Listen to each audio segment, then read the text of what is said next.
Hello everyone, warm welcome to this SMMR conference or webinar today. I'm Anouska and I am the Fisheries lead. Fisheries lead at Swansea University, looking into the fishery supporting and provisioning services of Seagrass in the UK. So this talk will focus on insights into how Zostera marina seagrass meadows provides essential habitat for juvenile fish, and what this means quantifiably and economically for these habitats. Just as a point to note, sometimes there is interference with my microphone, so apologies if that does happen during the talk. I know it can be frustrating. So today's talk agenda will look something along the lines of this. I'll firstly give a bit of an oversight of the ReSOW project, as there are many different elements of this project that are being simultaneously worked on to reach one important goal, and where the fisheries aspect fits in line with this output. I'll secondly give a bit of a background on the fisheries reporting and provisioning services and its role within seagrass meadows in particular.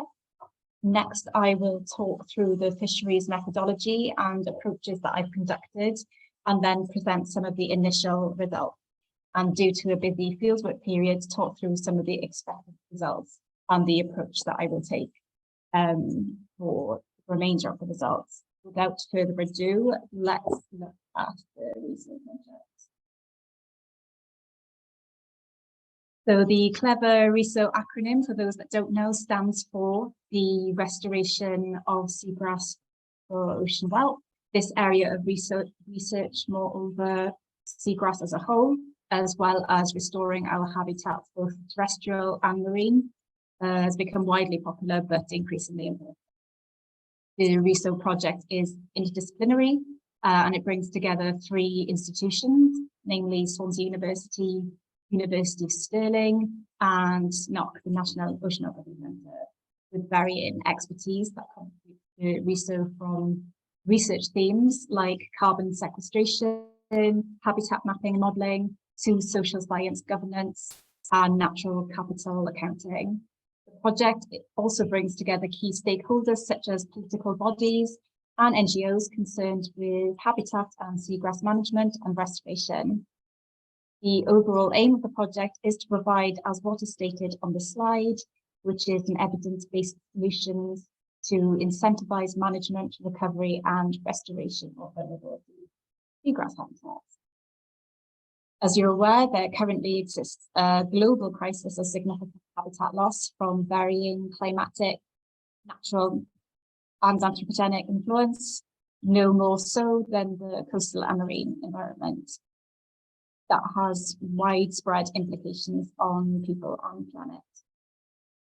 There's growing recognition that these coastal habitats provide essential ecosystem services globally, and one such habitat that we simply don't understand enough about are our subtidal and intertidal seagrasses.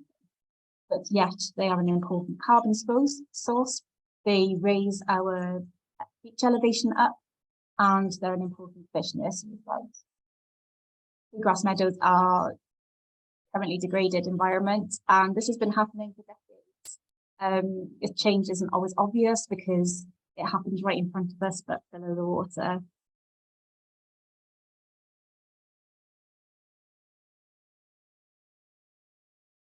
Sorry.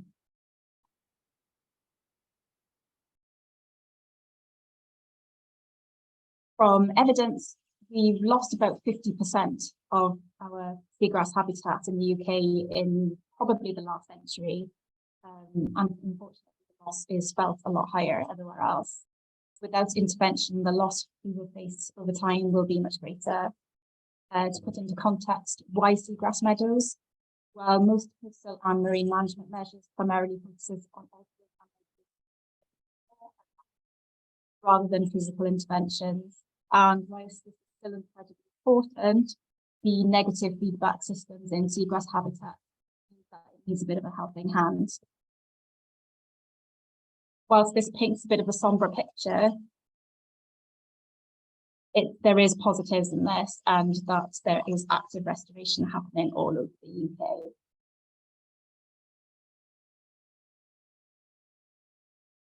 These are being done by some community-led organisations as well as large organisations which are playing our part. The UK government has already outlined and recognised the need for an evidence base and strategy for achieving its national biodiversity and climate goals, whilst also supporting a blue economy. One of these strategies is to lead ecological renewal, and one of these ways focuses on seagrass meadows. Understanding the role that this vulnerable but sensitive habitat, seagrass habitat, plays in providing and supporting ecosystem services is crucial if we are to protect and restore our coastal and marine environment, but also deliver on our goals. And this is where ReSOW comes in.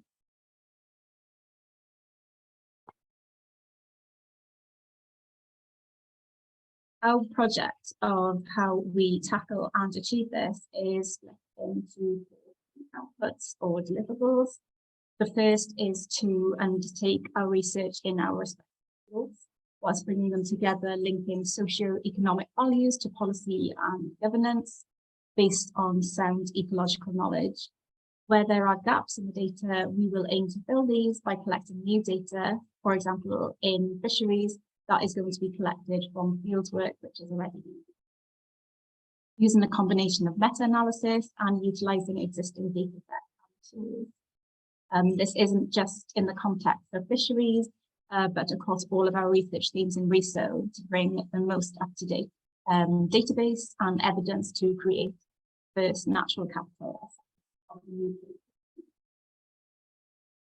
We will also examine the socio-economic case for seagrass restoration and investigate the policy and governance bottlenecks that limits restoration being delivered at scale. We will pinpoint optimal locations for UK seagrass restoration, which enhances ecosystem services. These outputs then will feed all together into our final output, which is the creation of the seeds tool, which is essentially a holistic, transferable, and scalable decision-making tool that integrates and synthesizes data and information that we collect on environmental functioning, as well as local, regional, and national policies, including across the devolved nation. To give a bit more of a visual concept to our project outputs, the workflow on the slide here outlines a bottom-up approach and the research themes we are utilising to reach the goal of the seeds tool. To reach the goal, we have spatial aspects of the project using remote sensing and mapping tools to understand seagrass extent, but also gather new evidence, as well as habitat suitability modelling. A UK baseline map of seagrass will be created with a matching data set of seagrass distribution, enabling an economic cost per hectare. The biodiversity aspect through fisheries will also assess the economic value of seagrass habitat for commercial fisheries, carbon stocks and sequestration.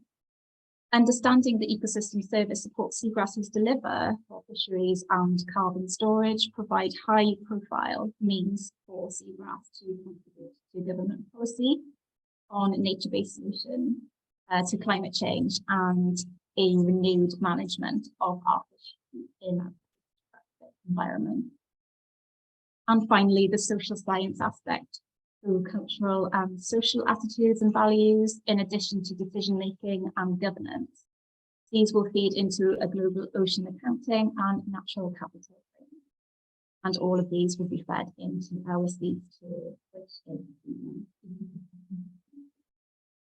be used by everyone, from small charities to large organisations, to assess suitable areas where seagrass restoration can be achieved based on different attributes.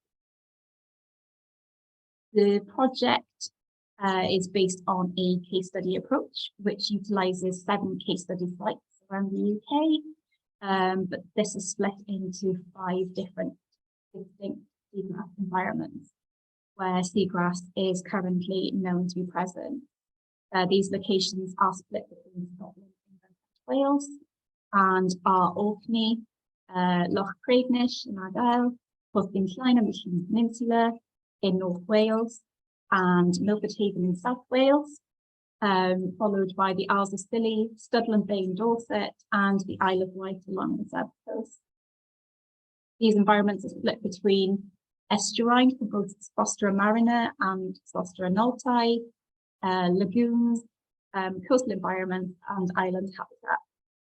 Having visited all the sites, I can testify that Zostera marina does indeed exist at all of these sites, and additional mapping has been carried out when visiting the site to enable ground truthing of seagrass areas and extents through the remote sensing and mapping elements of the project. So moving on to fisheries, coastal and inshore fisheries play a crucial role in supporting fish populations and contribute to the biomass and revenues of commercial fisheries, yet this aspect is often overlooked. To create and harness a healthy coastal environment and habitat for juvenile fish, a life stage where they are at their most vulnerable means it can attribute to the success of fish reaching maturity and completing its reproductive life cycle, contributing to the recruitment and stability of their species. A variety of habitats fall within key fish nursery grounds, and amongst those vegetative habitats are Zostera marina, which is mostly subtidal but also occurs tidally. There is also Zostera noltai, which are the two seagrass species we have, but they make up an important component. To date, there isn't currently a project that delves into the contribution of seagrass habitat to commercial and recreational fisheries. In 2021, the UK commercial fishery industry contributed roughly around 11,000 jobs from fishing activity alone, without other commercial fishery avenues such as aquaculture and fish processing being represented. And during the same period, UK fleets landed £921 million worth of fish. So depleting fish stocks in our waters at the current rate is just not sustainable. Fish can benefit from lush and healthy seagrass meadows, not only as nursery grounds, but as feeding and spawning areas, areas of refuge, or as migratory habitat. And therefore, these environments create important interconnected. This role that seagrass provides our fisheries and biodiversity needs to be recognised at decision-making level. It's starting to be recognised. And also the benefits that this will then bring as a nature-based solution to climate change.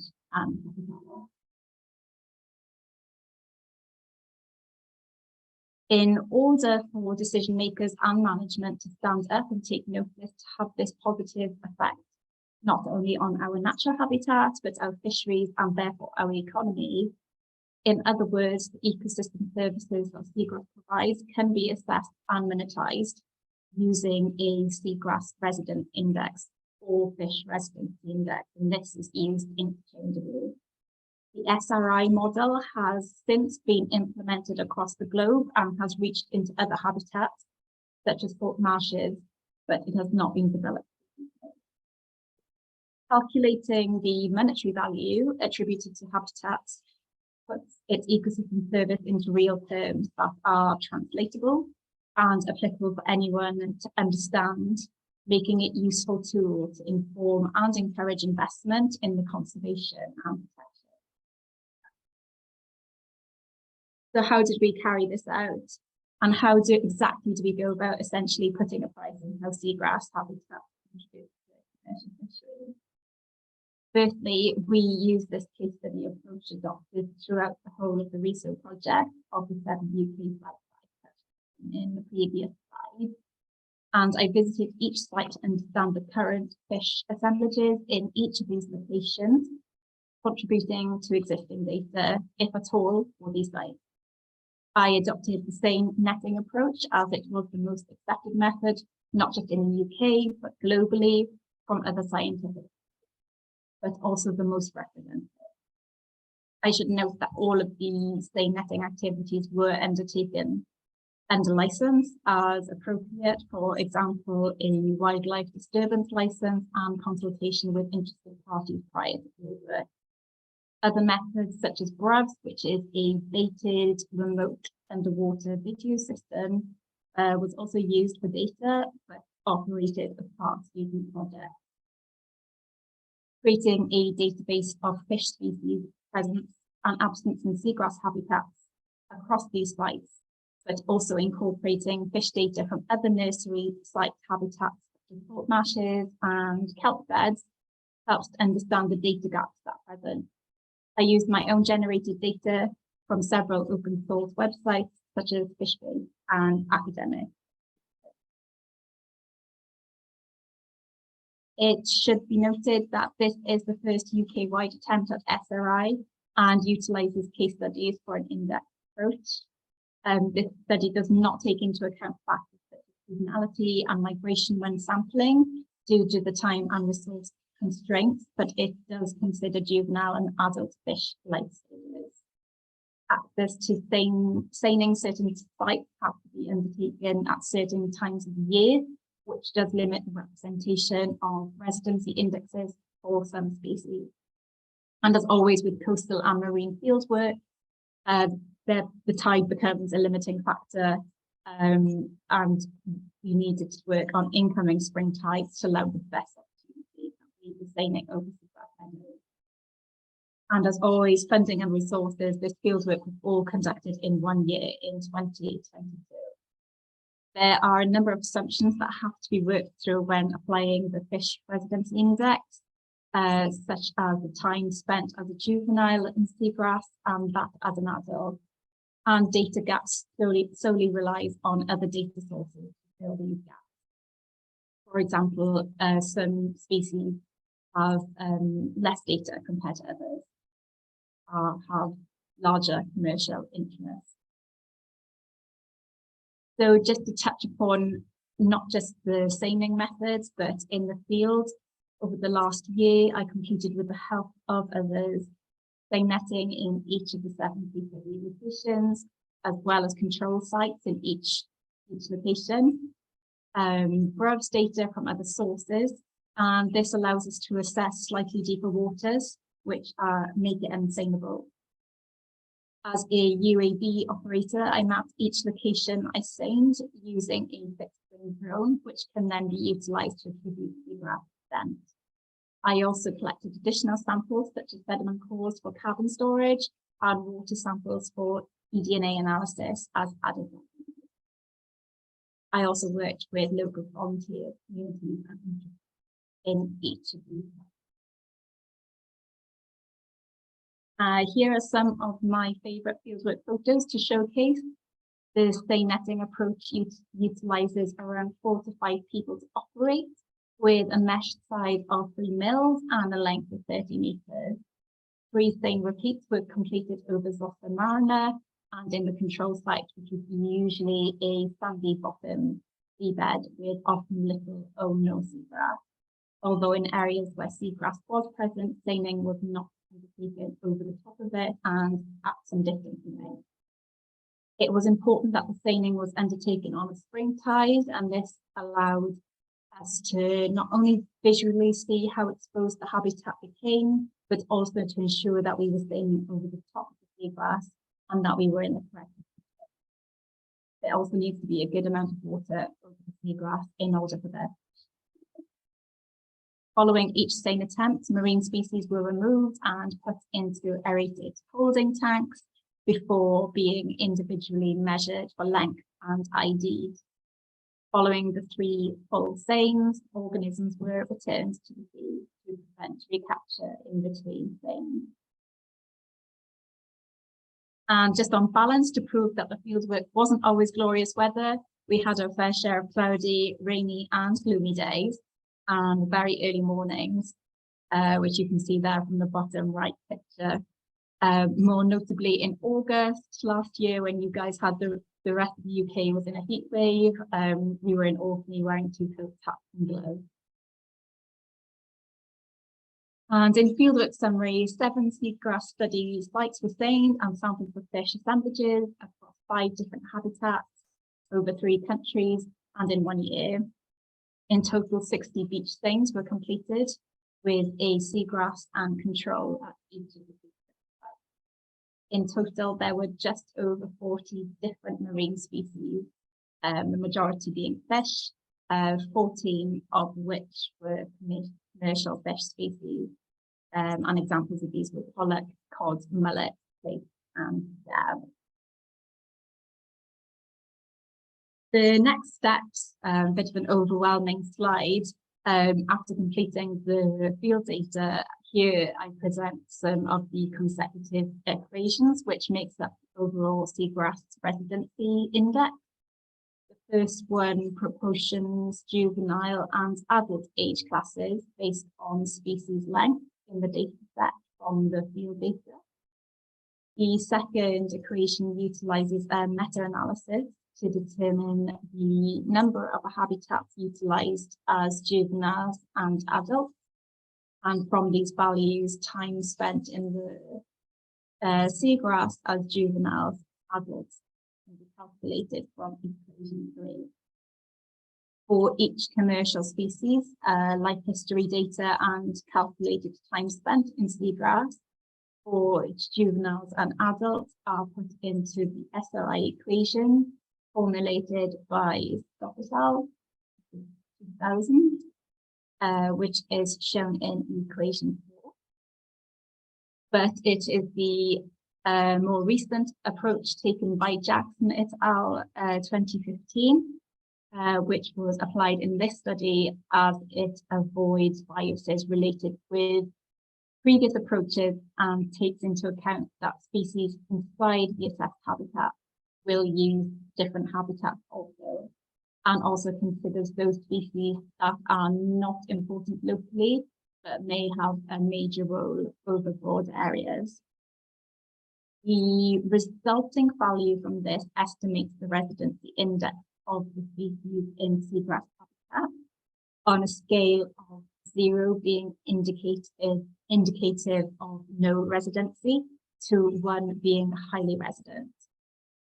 And then the second part of the residency index to assess the commercial fisheries values, and then the seagrass commercial fisheries values shown in equation 5 and 6.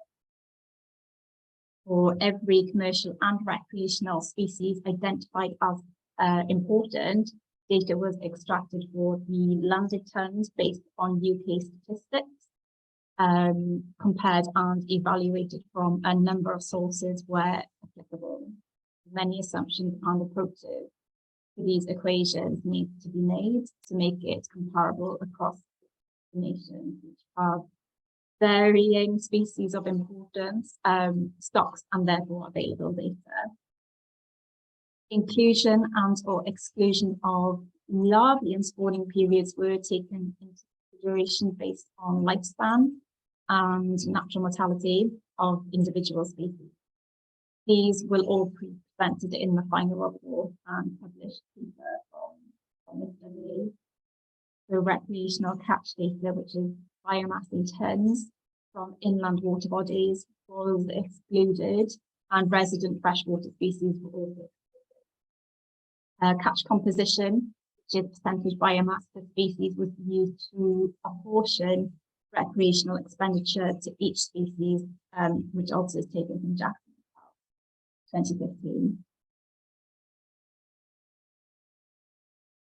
So identification of commercial and recreational fish in UK capacity was cross-referenced to the ICE test, advice report, the FAO and the FAS report, taking into account presence and availability of catch and value data. Targeted species for commercial fisheries often differs from these from inshore fisheries and recreational fisheries. In this study, I specifically looked at fish that are considered commercially important when offshore by commercial vessels. From this data collected, 14 commercial fish species were identified and then used to then calculate the equation.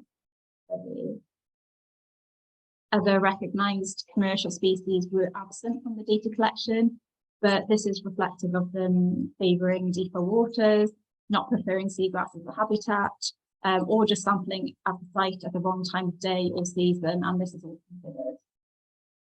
Building up a database of the fisheries sea divisions and subdivision regions requires a deep delve into availability of commercial policy and guidelines associated with each species, and specific gear then associated for prohibited and permitted for fishing, and also minimum size allowances per species.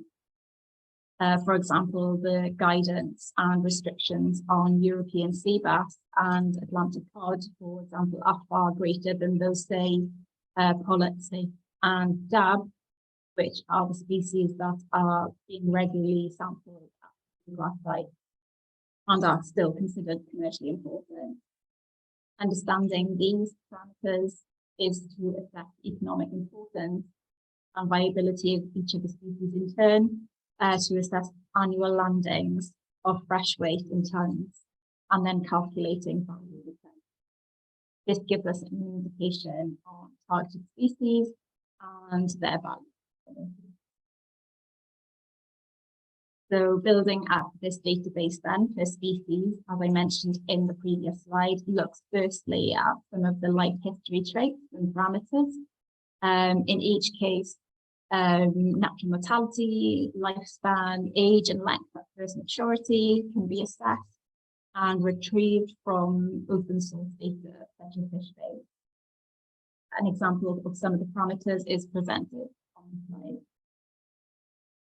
This allows us the assessment of our collected data if they are adult and or juvenile, and building up a picture of the habitat as a fish nursery site, but also to associate its residency times in the habitat based on equation 2 and 3 of the SMMR Webinar. Age at first maturity, and that's the age at which 50% of individual has reached sexual maturity and maximum average age. Estimates were collated per species to calculate the duration of juvenile and adult stages. The juvenile stage also comprised egg, larval, and the juvenile stage itself, which is something also is represented by Jeff.